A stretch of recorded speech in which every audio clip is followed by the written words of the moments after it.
In progress.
Hey.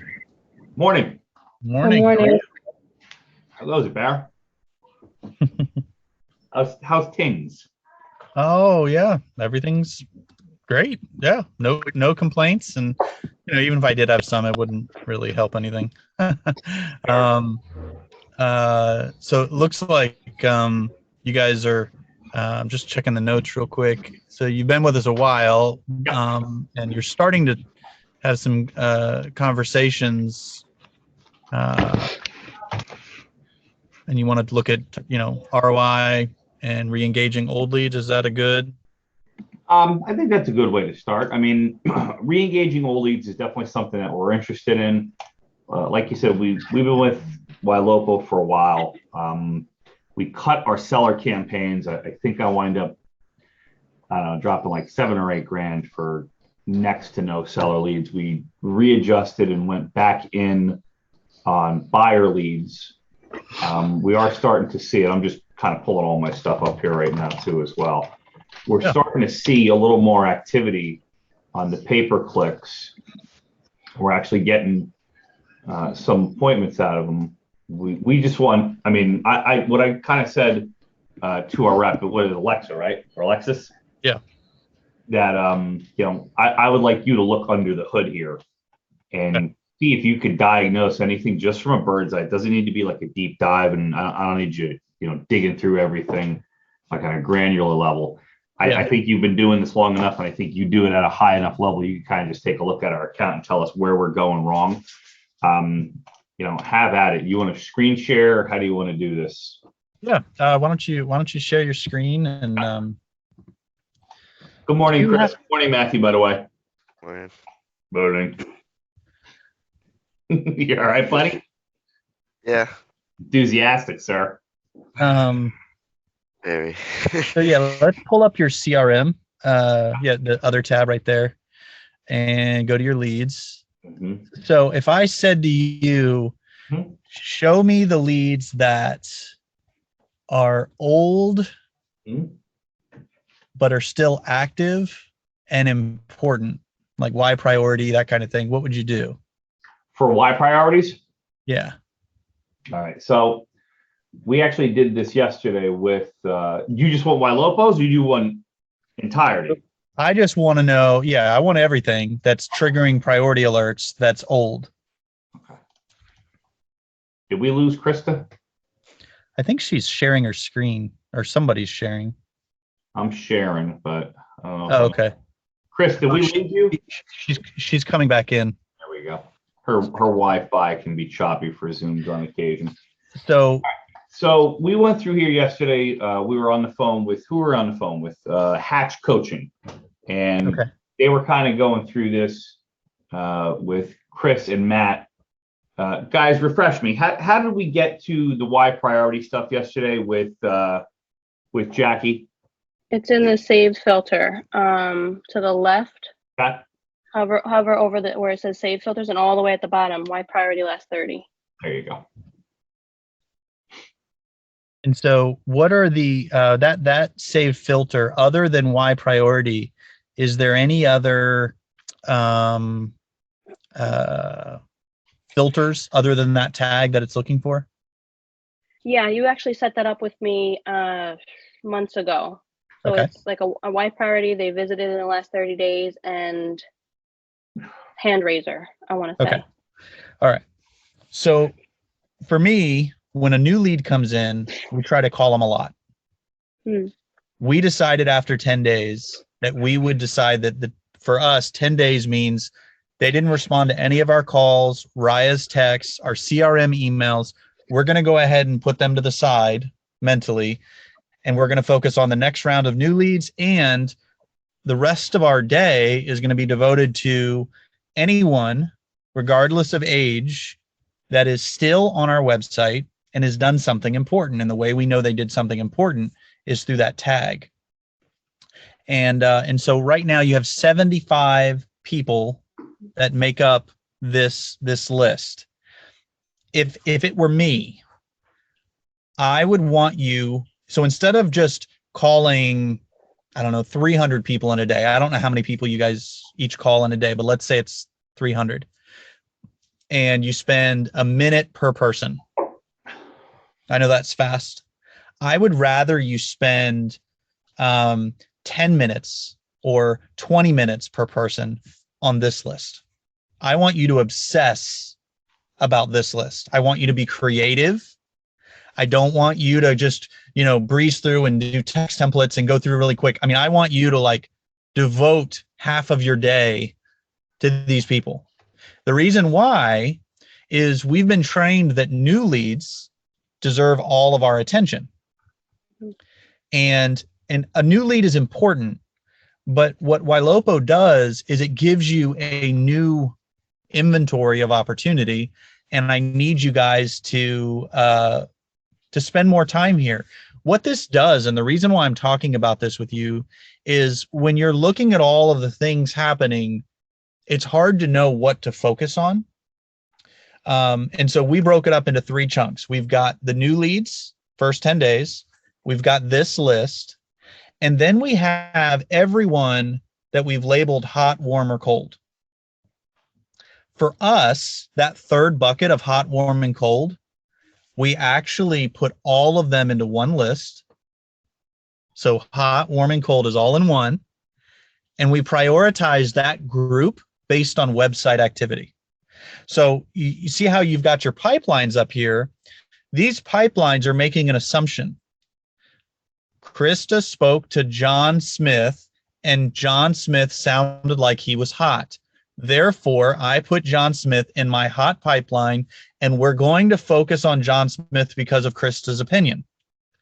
Now, Mary Williams, we talked to, and she said she wanted to wait 8 months. So we're going to put her in the cold pipeline. The problem is life changes. John, whatever the last name I chose, maybe his job retirement got pushed back 2 years. And the exact opposite happened with the cold. But at some point, you got to triage all this. There's only so many hours in a day. And so we've decided to focus obsessively on consumer behavior. First consumer behavior is new leads. Second consumer behavior is old, active, and they triggered an alert. And actually, we also add to this list unconverted. So like, for example, all these LQ PPC, I'm assuming that's loan qualification. Is that what that stands for? Low quality pay-per-clicks. So okay. An outside source from Ylopo pay-per-click. Okay. So all the ones that say warm for my team, that means somebody spoke to them. That's not for this list. This list, this second bucket is unconverted. We don't know anything about them yet, except for the fact that they triggered a priority alert of some kind and they're still active. So the second bucket is still prospecting. It's not nurturing yet. Does that make sense, Krista? Yeah. Okay. So prospecting list number 1 is new, unconverted. Prospecting list number 2 is unconverted still, but active and triggered an alert. And then prospecting list number 3 is nurture. So hot, warm, cold, there's some communication, but we're grouping all of them together. We're holding our nose at the fact that a lot of them say cold, and we're prioritizing them because of their website activity. And these cold pipeline leads that are showing by their behavior that they're looking, you're not calling them and saying, hey, did you change your mind? You just happen to be calling them and doing a, hey, how you been?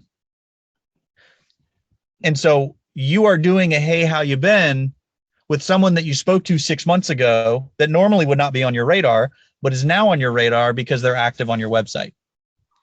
This scales really, really well, because what it does is instead of you're doing your prospecting with a shotgun, you're going in with a surgeon scalpel.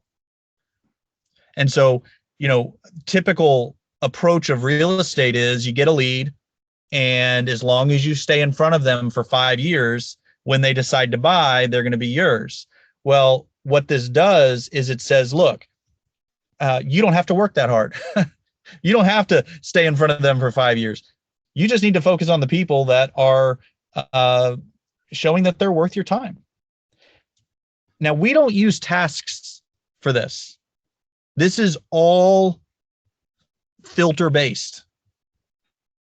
And it would be great and I don't know if you can do this in Chime, but if you can filter based on last communication as well. So what we do is with list 2 and list 3. So list 2 is old, unconverted, but important. List 3 is converted and active. If you can filter based off of the last time you tried to reach them. And so what we do is we like to have the list each day to be around 50 people. I've got 6 in-house ISAs, and then I also have Conversion Monster calling new leads. So I like to have the list manageable every day for them to obsess about that group of people. And the way we've done that for our team is if we've tried to reach them in the last 2 days, they don't show up in our list. If that makes sense. We're not calling them every day. We just tried to call them. Now, if you do that and your list goes down to four leads, then that's not a good number for you. Maybe it's every 2 weeks. The goal is to set the filter so that every day you log in and you're not calling the exact same list every day. And that way, when you're going through this list, you are you're also whittling it down. So I see where you're sorting based on communications. Can you go into saved filters for me and look at maybe just create a new filter? Or basically I want to see, in the same way you could create a list of leads that have the tag Y priority, can you create a list or add the filter of we haven't tried to reach them recently? Is that possible? A not contacted filter. Not contacted recently. I think the easiest way to do that, I don't think it would be a filter. I think you just hop into the general lead pond, just under the admin, and you sort by last touch. Okay. And that'll give you. So it won't filter them out, but it will at least prioritize them. You'll at least know where you are. I mean, the thing with it is there's a lot of stuff in here that hasn't been touched. There's some older things in here. I mean, this is just general housekeeping for down the road, but we could definitely get most recent texted 16 hours ago. So around when her workday was stopping yesterday, that was the last text that went out to Melissa Thorpe. So this is in descending order of most recently contacted and working its way back down. You could apply the filters. You could throw hand raisers and Y priorities in there. But yeah, Chime will let you do that. It's just not a separate filter or a separate bucket. It's just the bookkeeping, like Boomtown. Yeah, I understand. And another thing too to think about with workflows. So, is Matthew and Krista, are they both ISAs? Yeah. Okay. So decision fatigue is a real phenomenon, right? Like they're logging in, they're looking at all these options. So personally, I can tell you, I think you have too many columns. Got Do it. they need to see the assigned agent, for example? Is that, I don't know. I mean, at a high level, I mean, Okay. like if they're calling one by one, they're going to see the assigned agent. Is them looking at this view, seeing like, what do they need to see in this view that's going to help them decide who to call next? Personally, yeah. I think, I mean, I was always a guy, and you know, I did this years ago before technology was super duper huge. When I was an agent, last visit. If I see people logging on routinely, that's who I went after on my database. And we had a conversation with Hatch Coaching yesterday. If you are on my second or third page, you might as well not been in my database because you haven't logged in a week and a half. So I'll get you when I get you. Right. That was kind of the mindset. Right. Yeah. And I think that's a great way to do it is prioritizing. So Krista and Matthew, let me ask you guys, you know, when it's time to do your lead follow-up, how do you decide who to check in with today? Like, what does your process look like? I would say probably there's a little phone call coming in. Should I take that? Yeah, take that. Go ahead. Do the Zillow call. Matt will pick up with you. Barry, sorry about that. We normally have an agent man in the hot phone, but there's another training going on at the exact same time. We always Good. have Tuesday morning coaching. Yeah. This was your only available window, so we took it. No, you're good. You're Zillow good. hung up. They hung I up? picked it up. I picked it up and the Zillow hung up. I'm sure they'll still charge me. So, okay, go on with your thought. I'm sorry. When I first come in, I normally, I'll go through the new, and then anybody who saved a property or looked at something multiple times, things of that nature. Request a tour obviously is priority. Things like that are my next call to action. So show me. Go ahead and find the people. Sorry, you got your cup of coffee. Yeah, let me pull up. I killed my screen share. Okay. I think you took Barry with you. Did I take Barry or did Barry time out? There he is. There It was my fault. Okay.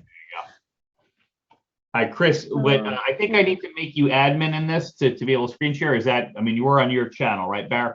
Is she going to be able to? She should be able to. Everybody should be able to. Okay. Oh, yeah. We have our own Just Zoom clearing channel. I out. got to make everybody an admin before they do that. Good dog. Yeah, the Ylopo one is, I think it functions a little differently.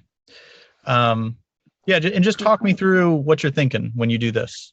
So I haven't, since I start at 10 and the meeting was at 10, I haven't been able to touch anything yet, especially No, on that's my fine. virtual. So it's been a crazy morning, but I go in here usually, and I always clear out like the new leads because they're over here. So I'm always going to get to them anyway. Mm-hmm. So I'll clear out those and leave the text, emails, and things like that. So Melissa Thorpe, I was texting. Ethan, wait a minute. I was texting last night, right as my shift was ending. So that she's going to be one I'm going to speak with. Alma is another one. I'll usually go through here. Okay. And then either go to usually the opportunities. So she viewed a listing. Those are most of the time less lower on the call to action for me, just because like this guy, he's looked at this 3 times. I've been trying to get her to list her house. So she's going to be one I'm going to speak with. And Melissa Thorpe was the one I was texting. So I kind of go through here. And then throughout the day, as opportunities pop up, I'll go through that. And then sometimes I'll filter to like last visit to see how long ago they were on our website, see what they were looking at. And depending on how long ago I spoke with them, maybe see if anything has changed, if the alerts that they are getting, are they fitting them? Do we have to change anything up? Things like that. So you're using the messaging and the bell to basically pull up the most recent conversations and website activity. Yeah. Okay. And then go through tasks as well. Okay. So the challenge with using the opportunity bell is following up with people that you already have a relationship with. Like there's people that you know are going to work with you in that bell, right?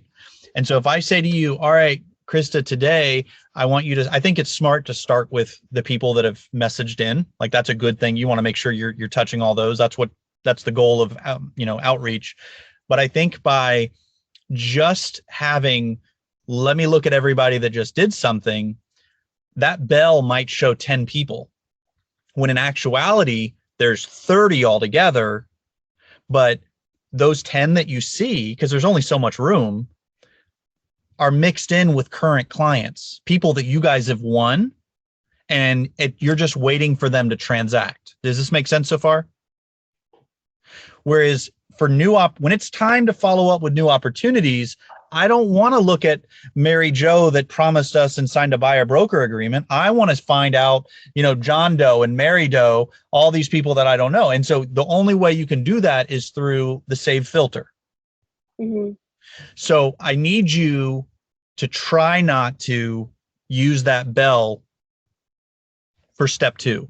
Step 1, look at all the conversations. Step 2, to me, would be prospecting. Now, this is a business decision. You all decide what you want to do. But step 2 for me is the people that we haven't spoken to, that something about their behavior is making me want to talk to them.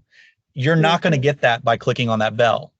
And so you gotta go to that save filter, sort by last site visit, and work your way down.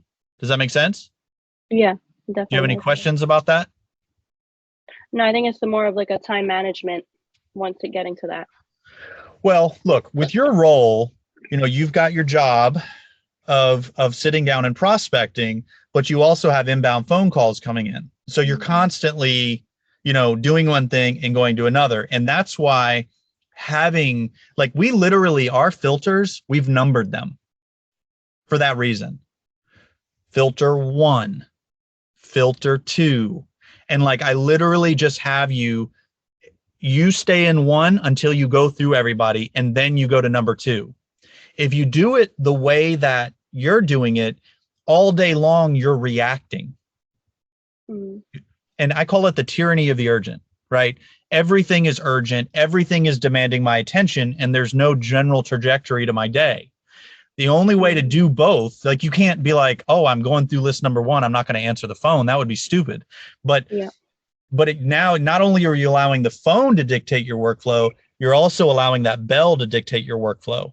And you're wasting time, because now you have to think, are we already working with Mary Williams that just popped up on this bell? I don't know. Let me click her. And then you read the notes. You just wasted a minute. Yeah. Because you're trying to see if Mary Williams needs your time. But if you set up these filters, without a shadow of a doubt that the CRM is only looking for active unconverted. So when you're looking at your list, you don't have to see if Mary Williams already signed a buyer broker agreement with somebody. Mary Williams is in the unconverted list. And so you can pick up and put down without this constant reviewing. That's what you need to get out of the habit of. And it's because you're not filtering your list enough. So you're having to make a judgment call on each contact. And I would gather to say that if you do so what I found for my sales reps was 2 things.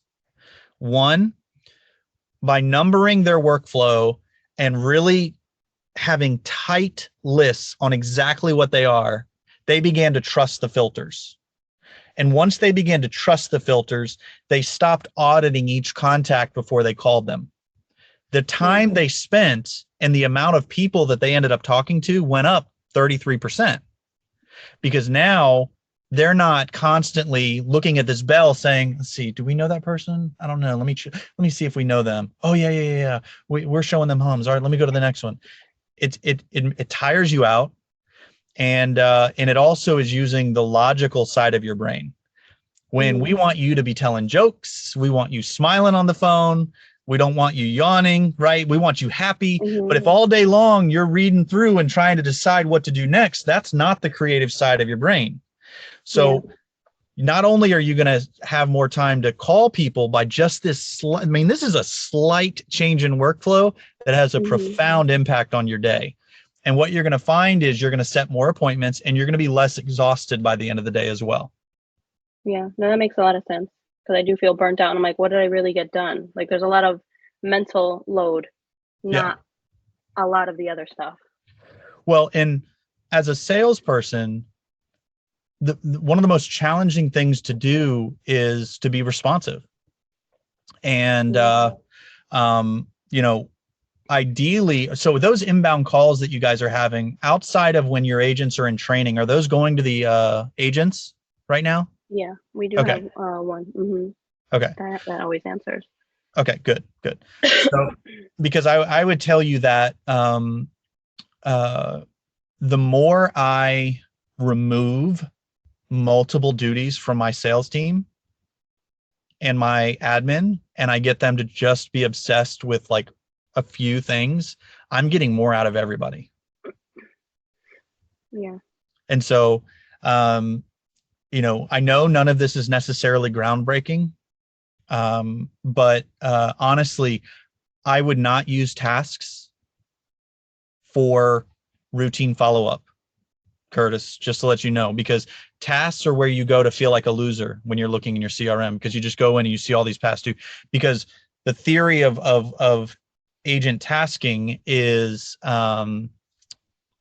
we're going to put this in our drip campaign so that we stay in front of them.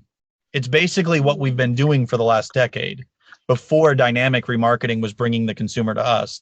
The obligation of staying in front of them was on the salesperson. So for us now, tasks are manually made by the salesperson or the ISA when they really need to call the person back. So the person says, "Oh, can you call me back tonight?" Okay, Krista goes in and creates a task to call them this evening or something like that. But the manual tasks, we have not used those in years. And we went so far to ask Ylopo to turn, when there's a priority alert, it creates a task. Or does that do that in Chime? What's the question? I'm sorry. So when the lead saves a home, it triggers a priority alert. Does it automatically create a task? No, it goes into the bell. Okay. All right. So in Follow Up Boss, it creates a task automatically, and I just like turn it off. It's becoming. Yeah. Tasks are very special now. Like it's very like, you go there and there's not a ton of them. And you can do that with confidence because you've segmented your workflow daily and you're sorting based on last communication. And so it took me about 4 months. You guys know Gabe Cordova? He's the other realtor in residence. I never spoke to him. Yeah.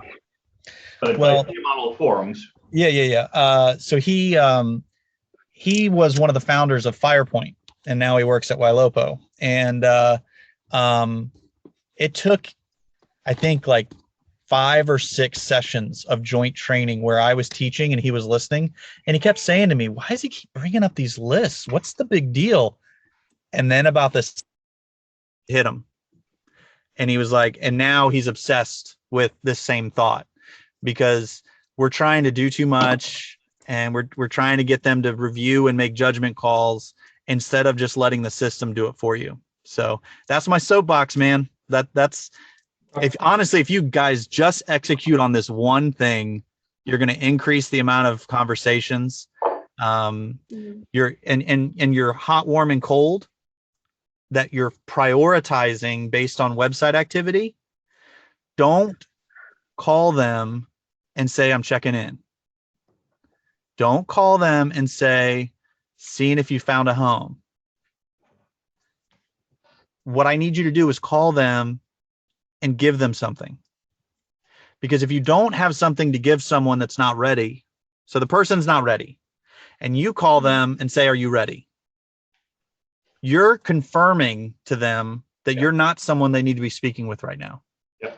They're not ready.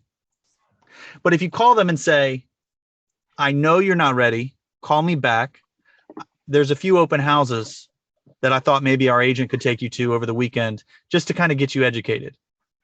I saw a blog and thought of you, didn't know if you wanted me to text or email it." Like always just have something. And then the person knows the reason you're calling. Your pickup rate will go up and your return calls will go up. So yeah, anyway, any questions about this? Chris, Matt, good? No, I think it's just some opens for follow-ups and things like that. Like I do take decent notes when I do talk to people. Maybe I'm just not super duper confident in that follow-up and what to say at certain times, I guess. That's So you take really good notes, and does the end of the call sound something like, okay, do you mind if we email you some properties and stay in touch? Is it something like that? yeah. Okay. So what needs to happen is the end of the call needs to be the expectations need to be very clear. Ending the call with something vague that says something like, we'll touch base with you, that's not valuable enough to them. They're saying okay because it's like, all right, well, yeah, that's fine. What needs to happen is we need to kind of give some direction.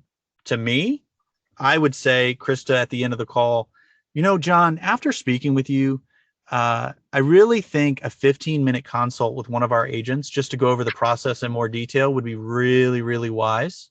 Right. Are nights or weekends better for you? Like, just have a very clear next step. I'm going to send you a buyer guide, and I'm going to have my agent call you the day after, just to go over it with you. When do you want them to call you?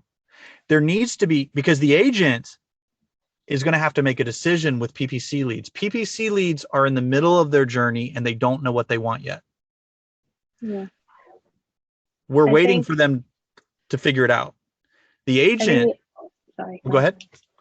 The only issue is only because each time we do call somebody, all the leads stay in Curtis's pond until they're ready to take a tour. That's when they go to the agent. So You can make that handoff. If we're ready to get them to an agent, I'll still honor our agreement that, you move somebody over, you'll get the appointment bonus out of it. As long as you're getting it to an agent in some manner, I'm okay making that switch, Chris. And Barry, this is the first time that somebody's brought this up, trying to hand the lead off before a hand raise to see houses.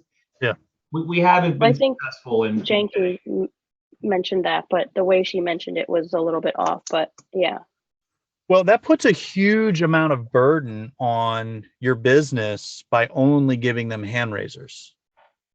I mean, I'm not saying it's not a good idea, but man, talk about you better have broad shoulders, either a broad budget or, for me, and I'm not telling y'all how to run your business, but for me, if I can get the agent on a phone call with the lead to learn more about the process, I'm giving my agent the opportunity to sell. Yeah. Because the person's going to say to the agent every time, you need your agency to know this. I'm just looking. And your agents need to learn how to talk to that person in a way that's not like, all right, well, call me when you're ready. Nobody's talking to that person the way that I'm sharing with you guys. Nobody is. And we did like 850 deals last year. I mean, this is what I'm scaling my business off of, is the person that nobody else knows how to talk to. Everybody's waiting for the showing request. And look, I want the showing request too. But I'm talking to John Williams that's like, I don't even know what I can afford. Let me get you on the phone with a lender. Maybe that's what you should, instead of getting them on the touch, sell the fact that they're guessing on the largest purchase of their life. They need to know what their numbers are. Well, part of it, I think the logjam, Barry, to be honest with you, we started with Zillow leads. And to this point, it's the only thing that's been reliable. And I know the cost per appointment is disgusting. It's unsustainable. I hate the company as an entity. I hate their business plan, and I know what they're trying to do. We were designed and set up for showing appointments and routing, and that's where our database started. It's 80% of what our database is. No knock against Ylopo, but we ran seller leads for 6 months. We saw a diddly out of it. We took money back. We went back into the buyer because I didn't trust the pay-per-click product. And now we got to teach the ISAs basically a new system on how to approach these pay-per-clicks. So this is the first conversation we're having about moving a client out of the pond prior to, I want to go see a house. Like the agents or the ISAs have been doing the nurturing to this point because and it's a young database. We've been in business for 6 months, Barry. We got 3,000 leads in here, man. Yeah. No, I understand. A lot of it is Facebook. Yeah. I mean, a good number in there. We don't have, I mean, I understand the broad shoulders analogy where we're like crushing Krista and Matt with just these insane follow-up routines every day. The volume isn't there. I don't want to lie to you. I want it to be a pay-per-click based database. Yeah. I don't want $250 a freaking lead sitting there rotting away because some dude's like, see agent house now. Yeah. I don't want that shit in my database. They're bad clients. They're expensive. Yeah, dude. Well, so I don't know why my market for leads are so expensive, but what you're experiencing is what happened to me in 2016. Direct Connect was $400 a lead. Jesus. Everybody made money except for me. Yeah. I spent $60,000 a month. What is that? Yeah. $700,000, and I netted 50. My agents do well. My ISAs do well. My providers do well. My vendors do well. And I'm like, right. Christ, all this shit is expensive. Right. So I'll tell you two things about this. Zillow does create an environment where you're talking to people that just want to look at homes. Yeah. But Zillow now is going to continue to go after our commission. They're going to move over to Flex. It's just the way the work. So having your agents learn, so their antenna is looking for one type of person. You want to see homes this weekend. And I've had a lot of trouble over the years with my agents that have been with me a long time, that their antenna was tuned in for that person. Gotcha. Okay. So because now I'm telling them to have a different conversation and their instincts are like, this isn't working. So I'll tell you what I did, and you know, you take it or leave it. But I brought in new agents, not new to the business, but new to the team, that were hungry and were naive enough just to listen to me. And I said to my top agents, look, I'm going to keep giving you these Zillow showing requests. I'm going to start looking for leads that aren't ready, but want to talk to an agent. If you want those, you let me know. For now, I'm going to give it to Johnny Scrub over here. Yeah. Now, Johnny Scrub is going to start listening to me, and he's going to, after about 4 months, he's probably going to have 5 to 10 clients that he's showing homes to. Your top agents are going to be like, what's going on? Why are you giving Johnny? And then I get to say to my top agents, well, he's having these conversations. Do you want to try? And I win my top agents to this new approach. If you try to get them to do this, it's like pulling teeth. They're just not, they're just not going to do it. Yeah. And so this, it's like driving a stick shift. You let off the gas and you gotta make this transition slow and steady. But I think you've got you have a lot going for you right now as a business. And I just think it's a few minor tweaks to be able to do this at scale. But I'm scaling my business off of priority alerts, not new leads. Okay. How do I get those priority alerts kicking more? Just more in the database bouncing around. I mean, we're running a spend of, I think we're down to 800 for the total, which is 600 PPC, 200 on remarketing. Like I said, we came in, we cut 1,500 out of this thing. So two things. But real quick, before you go on, I mean, out of our appointment count here, one this month, 3 appointments last month, 2 appointments the month before that. And we do about 30 face-to-faces per month. This isn't a huge team. There's not a ton of us. Oh, I mean, so you're saying those appointments are the Ylopo appointments? Those are Ylopo specifically. That's so those are showing appointments, right? Correct. Yeah. Okay. Yeah. So 2 things. Regarding the marketing, you got to make sure all of your Ylopo or all of your database is in the Ylopo marketing. Like so you can go to mission control, and if that, you got to make sure that number in mission control of leads matches your CRM. If it doesn't, that means that there's leads that aren't in the Ylopo system. Okay. So you want to be running remarketing to them. The other thing you want to be doing is you want to be sending listing alerts to all of them. If you're not, all are set up. I'm maniacal about that. Everybody gets, we actually had to pull them off of instantly because we were getting opt-outs. Like some of the agents were putting them on the instant alert so they get 15 emails a day. Yeah. we've got them all kind of sorted out once a week, twice a week, 3 times a week, depending on Okay. time frame. How do I find the mission control? All right, so 2209 total leads. So it sounds like you're 800 short. Yeah, we are. 100%. So that's the Ylopo support can help you with that. Hey, I've got 3,000 in my CRM, only 2,200 in the system. I need to get those in. 2905 is our total count. All right, so we're missing 700 leads here. Yep. So that'll be support, right? Yep. And you want to up your remarketing budget from 200 to 300. And then are you guys on for your PPC? Do you know if you're on something called dynamic registration? I have Is no. that something new that just rolled out? So it's in the last wave. We went through 3 waves of beta. It's Okay. getting ready to be launched for everybody. As soon as that comes out, switch to it. Okay. It goes from Higher intent registrations. well, yes, but it's weird. Consumer behavior's changed because name, email, and phone number is what PPC's always been. Yeah. Now we're getting 13 questions answered, and in every market save 2, the cost per lead went significantly down, and then in the 2 markets it stayed the same. So you're getting 6x the number of answers, higher intent, cheaper cost per lead. So this is revolutionary. And there's a seller mode. You're buying a buyer lead, but in the same way a really good salesperson, I wrote the funnel, so I'm biased, but a really good salesperson will surface sellers off of it. That's what this funnel does. So about 10 to 20% of your buyer leads are going to give you their home address. It's a big deal. So as soon as that launches, you need to move all your budget over to that. And This session is recorded, right? yes, and you'll get a copy of it. Thank and you. I am absolutely certain, Curtis, that if we can teach your salespeople to talk, I'm making my living off of the person that says I'm not ready, I'm just looking. If we can teach them to talk to those people, your opportunities are going to increase. I'm not surprised that you've only got a couple of showings.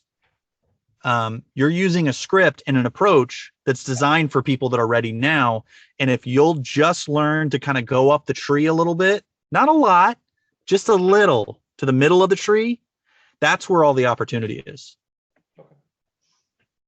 So what would be the next step then to Well, get to that?